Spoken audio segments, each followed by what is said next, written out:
Magbubukas nga ako ng isang damakmak na parcel dahil bagong loan nga ako sa lending kahit hindi naman ako naghuhulog. Hala, hindi.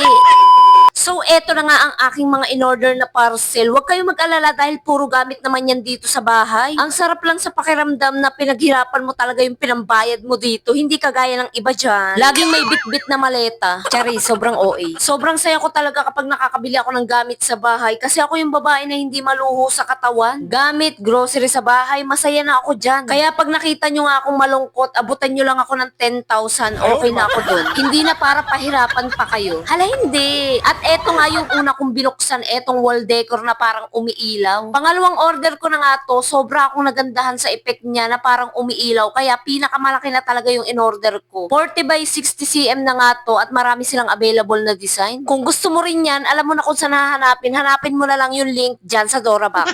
At eto nga yung pangalawang parcel, etong doormat o kitchen basahan na parang yayamanin ang atake. Sobrang absorbent ng basahan na to. Kaya kung maarte ka, pasok na pasok to sa kaartehan mo. At mura ko lang din to na order, 100 plus lang, naka buy one take one na. Ang dami pa nilang available na design kaya umorder ka na bago ka pa maubusan. Kahit hindi naman nagkakaubusan. Hala, dapat mong sabihin na nagkakaubusan na para mataranta sila, mag-order agad sila ng 5. Na para bang budol na budol ang atake nyo dito.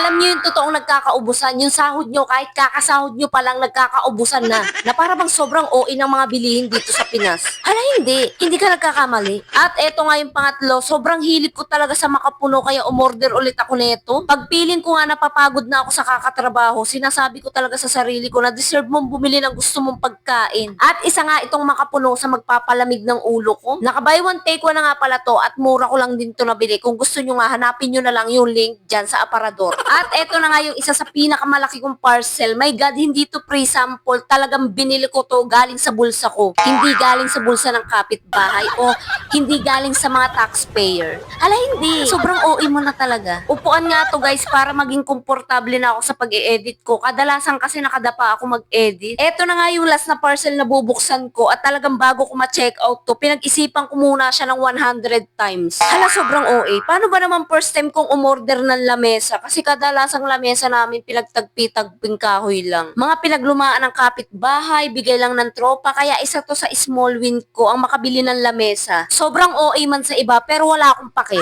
Charis. Sobrang OA man sa iba pero seryoso, first time namin bumili ng lamesa. Noon nga sa lapag lang kami kumakain pag hindi kasya sa lamesa yung mga pagkain. Hala, akala mo naman sobrang dami ng pagkain. Meron na nga kaming folding table kaya kilalanin nyo yung binabangga nyo ha. Hala, nagyabang bigla. Sobrang ganda na itong lamesa na to. Pwedeng dining table, computer table o inuman table. Sobrang tipid nga rin ito sa space dahil kung masikip nga sa bahay nyo, pwede mo nga itong tupiin sa walo kapag tapos mo nang gamitin. Marami nga rin silang available na design at wala pang 1,000 pesos to. Kaya ano pang inaantay mo? Halugugin mo na yung link dyan sa baon ni Mang Berting.